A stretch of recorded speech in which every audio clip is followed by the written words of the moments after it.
Biosafety measures for TB lab. Tuberculosis is caused by Mycobacterium tuberculosis and it is contagious, means it can be transmitted from one individual to another simply by coughing action.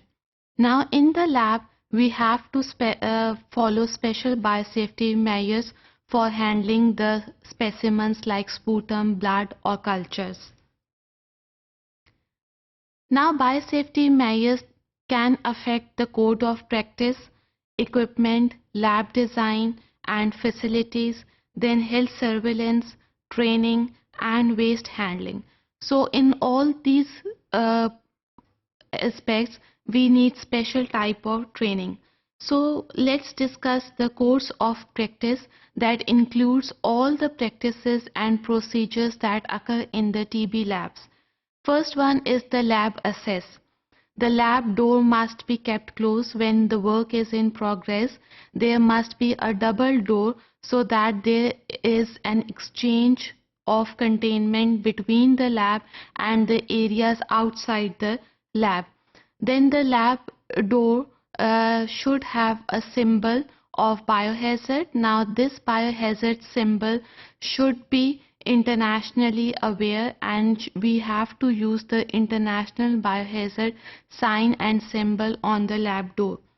There are some responsibilities of the lab manager, that the lab manager who is working in the TB lab must recruit those workers who are trained in handling the infectious material, in performing the procedures and all the experiments related to tuberculosis. Then the lab manager must take care of the repair and maintenance of the equipments. He must make sure that the biosafety manuals are easily available and accessible for the workers. Then there should be availability of gloves on each bench, and there must be spaces between the bench tops, and every experiment should be performed separately on a separate bench top. Then personal protective equipment is very essential. If we are using the gowns, then different sizes of the gowns or of the lab coats are available in the TB labs. Then we have to wear face masks because these Mycobacterium tuberculosis can appear in the environment in the form of aerosols, especially when we are performing the process of centrifugation. Then work areas. Work areas should be fully equipped with the personal equipments. Disposable gloves should be available, and after using the disposable gloves, dispose them off and wash your hands properly.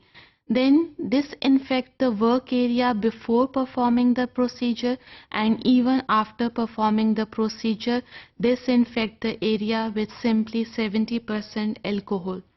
Now it is very necessary to use the equipments according to the precautionary measures, according to the manufacturer's detail. Secondly, whenever we want to use the equipment, make sure that you are fully trained for using this type of equipment. If you are not, then allow the supervisor or the special trainer who is using that equipment to help you in performing your experiment. Then before using the equipment, it is necessary to mention on the file that you have used this equipment on this date and on a special time. Then waste handling is very important because TB lab is an infectious lab. Here you have to put the infectious material in the autoclave for sterilization before disposing them off, or the other things like containers or anything else that you have used must be disposed of in a yellow trash bag. If you are talking about the contaminated sharps, then they must be disposed of in a sharp box. So, but there are some materials that are not properly sterilized even in an autoclave at 121 degrees centigrade. So in order to kill the infectious material completely, we use special type of incinerators. Incinerators is actually a building composed of two chambers. The first chamber has a temperature of 800 degrees centigrade and the second chamber has a temperature of 1000 degrees centigrade. Now, this incinerator should be environment friendly and should be energy efficient. So, this whole process for killing the infectious material completely, it is known as incineration. Then disinfection. Number of chemicals are available for disinfection. For example, chlorine. We can disinfect the water simply by adding chlorine and the composition is 50 grams per liter. Then we can use phenol. For example, 5% phenol is enough to use it as a disinfectant, but it can cause skin, eye irritation, so it is not routinely used in the labs.